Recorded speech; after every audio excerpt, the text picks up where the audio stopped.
you understand? There is a fucking all Arab countries. They will fucking take off your. There is a Afghanistan, Pakistan. They are fucking ready to take off your fucking all country. Boom. So don't disarm Israel too. Do you understand what I said? Relax. So you want Israel to disarm, correct? No. You don't want Israel. No, don't disarm anyone. Then they will take off all. They will take out fucking all. Do you understand? Relax. From Tel Aviv, down to Manhattan, one. I don't. You cannot realize me that this fucking critical question you bring it to me on the table. How are you gonna be?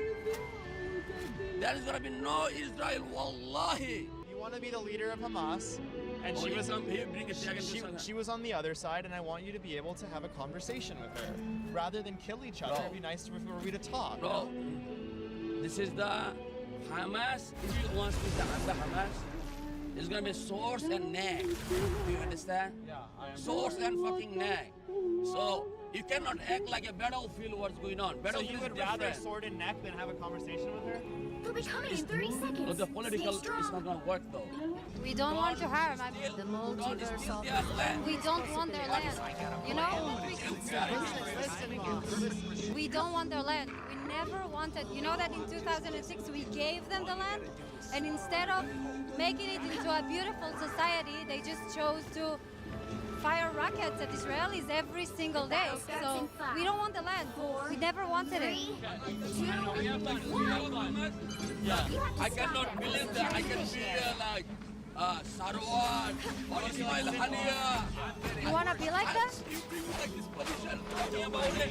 Now I feel like, oh my God, wallahi. It would be such a blessing if you were the leader of Hamas. My only question to you after that conversation is, do you think Mohammed Hussein should be in this country? Next up, you'll see that Noah and I are about to interview this protester when this happens. Can we do an interview?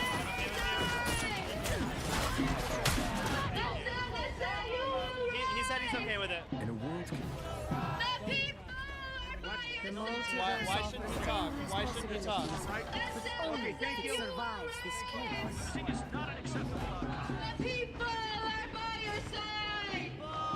You want to talk about that? He wanted to talk, and you prevented it. Why? Why did you prevent it? You just prevented me from doing my job. Why? Yeah, it is. And your job, it would seem like, is to be an escort, which is illegal in New York City, as I'm sure you know. Well, not if Mamdani gets in office, so we know who you're voting for. When you're not selling your body, you're tearing down hostage posters of kidnapped Israelis. You're just a model citizen, aren't you?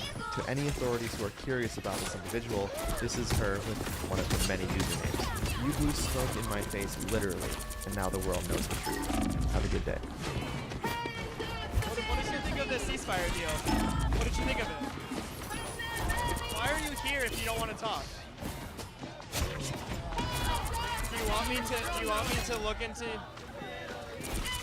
you gonna follow us around? So we're gonna move around. No?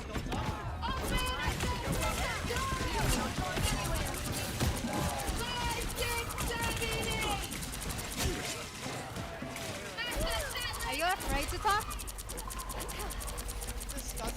Why? Why? Just have a conversation with somebody.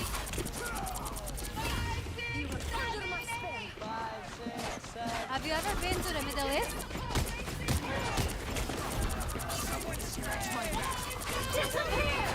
Clearly she needs Ground News. She needs to see what the other side is like.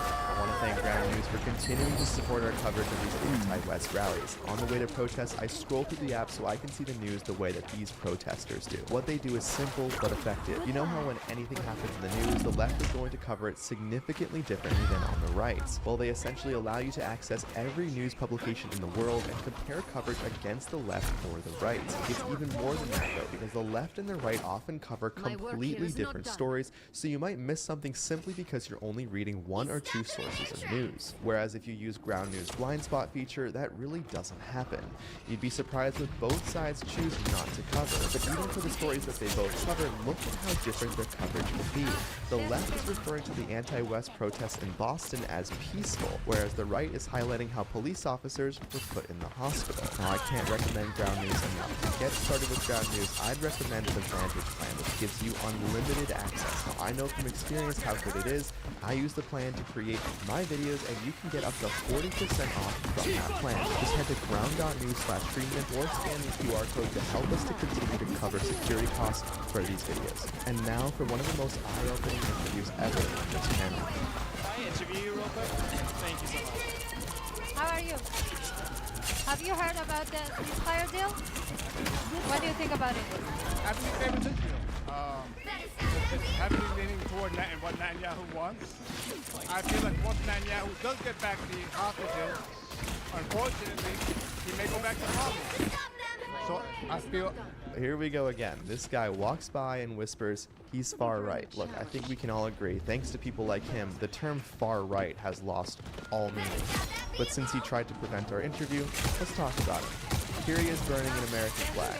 Can I call you far left for that? He goes to a lot of protests, just different leftist causes that in reality don't mesh very well. I'm sure I'm in his phone as one of the people to prevent from talking at a protest. Now, luckily the guy we're interviewing didn't care that we may see the world differently and is going to try something crazy. Called a conversation. I feel like at the end of the day, it favors Israel heavy and it undermines the Palestinian cause. With the liberation of the Palestinians from Israeli and American hardware. And that's how I feel about it. Do you want to introduce yourself, Sam? Hi, how are you? I was Miss Israel, so I represented Israel in Miss Universe competition. And I was also an IDF combat medic, so I was treating Palestinians that got injured. And I was actually treating Hamas terrorists that got injured. Because as a medic in the Israeli military, you take an oath to save every person's life, no matter if it's your loved one or if it's your enemy. Because the value of life for us, when we go to the military, they teach us value of life, no matter whose life is it, comes first. That's true, and that goes for any human being around the world. Could be an Israeli, I'm Middle Eastern, I'm Lebanese. So if I had to say an Israeli, I would do 100%. Then at the end of the day, a human being is a human being. Yep. However, Sorry, I can't help myself. You see Veronica just patrolling around in the background. Yeah, she was one of the people who tried to stop my second interview with Mohammed. How you doing? Good. How are you? Don't twist it. She's an actual communist, and she's all over the place protesting now. But just look at how calculated all of this is. She's watching, making sure everything's going as planned. I don't look at Israeli or Palestinians any less equal than each other.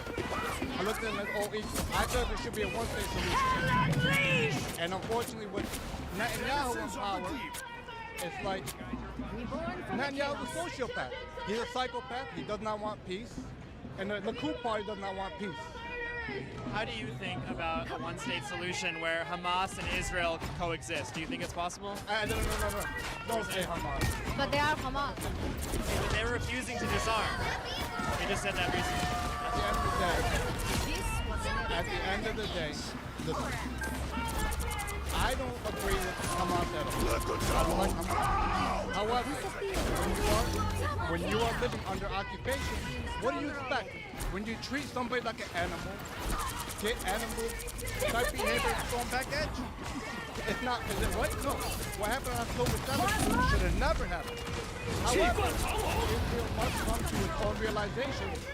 The smoke is in the mirror. And Israel has to be less occupation when it comes to its own politics. You know, at the end of the day, we can't kill each other forever. But we don't want to kill anyone. I'm not. At the end of the day, you go to the historical times, the Nakba, the first Intifada in 2000, the second Intifada in 05. You know how many Israelis got murdered on the second and first Intifada? I'm sure it's a high number, but guess what? How many people did Netanyahu kill? It's not. We're not playing a soccer game here where who can kill who more. So what do you want? What do you think is possible in the region? There has to be a one-state solution where Palestinians and Israelis are living coexisting side by side with the same equal rights. But you know, it already happens in Israel. We have a lot of Arabs. They have the same. That's not true. I have so many. That's not true. There's so many Arabs in the Knesset. They serve as medics, as doctors. It's not a small minority. It's 20% of the population. That's a small minority. That's 20% of the population is a small number. I don't look at Israelis as my enemies. They're people just like anybody else. And so are Palestinians. At the end of the day, there has to be a solution.